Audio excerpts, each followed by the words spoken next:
అందరూ బాగా ఎగ్జైట్ అవుతారు. కానీ ఇంత నాకు న్యూ ఇయర్ చాలా స్పెషల్. ఎందుకంటే 2 years బ్యాక్ ఇదే రోజు ఒక ఫ్రెండ్ని కలిసాను.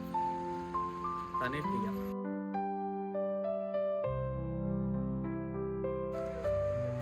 నా ఫ్రెండ్షిప్ ఎప్పుడు లవ్గా మారిందో తెలియదు, కానీ మారింది. కొన్ని రిలేషన్షిప్స్ ఎక్స్ప్లెయిన్ చేయడం కష్టం, ఎందుకంటే అవి స్టార్ట్ అయ్యి గ్రో అయ్యి మనకు తెలియకుండానే ఇంపార్టెంట్ అయిపోతాయి. నేను తనని చూసి ఇదే లవ్ అని డిసైడ్ అయ్యేలోపే తను యూఎస్కి వెళ్ళిపోయింది. ఇప్పుడు తను లేని డేస్ నాకు ఇన్కంప్లీట్గా అనిపిస్తుంది.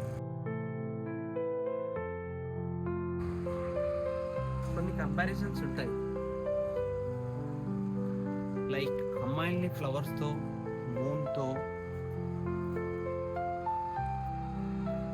కానీ ఫ్లవర్స్ ఈవినింగ్ వరకు వాడిపోతాయి, మూన్ రాత్రి మాత్రమే వస్తుంది. కానీ ప్రియా ఎప్పుడు నాతోనే ఉంది. చాలాసార్లు చెప్పాలనుకున్నా, కానీ భయం. ఎక్కడ నో చెప్తుందో, ఎలా బిహేవ్ చేస్తుందో.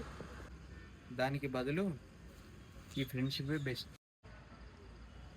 నేను తనతో ఉన్నప్పుడు ఎఫర్ట్ పెట్టాల్సిన అవసరం లేదు, ఎందుకంటే నేను నాలా ఉంటాను. అది రేర్. మీకు ఒకటి చెప్తా, ప్రేమను వెతకాల్సిన అవసరం లేదు, అలా వెతికినా దొరకదు. ఫీల్ అవ్వాలి, ఆ ఫీలింగ్లో ఉండే మ్యాజిక్ వేరు. ఉదయ్, హాయ్. నాది కాదు, ప్రియా యుఎస్.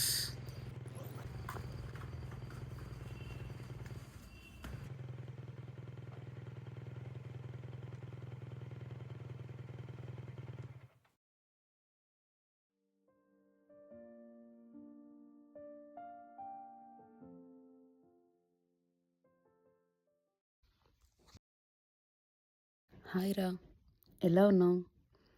ఈ లెటర్ రాయాలని చాలా డేస్గా అనుకుంటున్నా, కానీ ప్రతిసారి పెన్ను పట్టుకున్నప్పుడు ఏం రాయాలో కాదు, ఎక్కడ తెలియట్లేదు.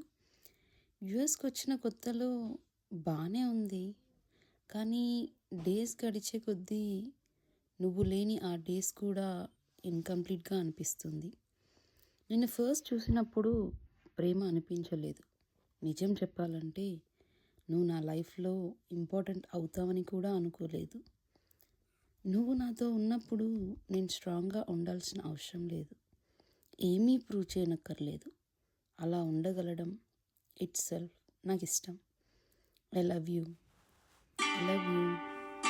అండ్ కళ్ళు మూసుకుంటే నిన్ను చూస్తాను, కళ్ళు తెరిస్తే నేను చూడాలనుకుంటాను. I feel your presence here. అదే ఉదయ్, నువ్వు కావాలిరా, నువ్వు నా పక్కన ఉంటే చాలు.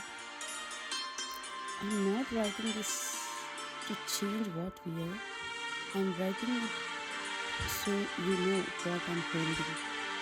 అండ్ ఇది నేను ఎలా చూసానో చెప్పే ప్రయత్నం. And a small gift for you.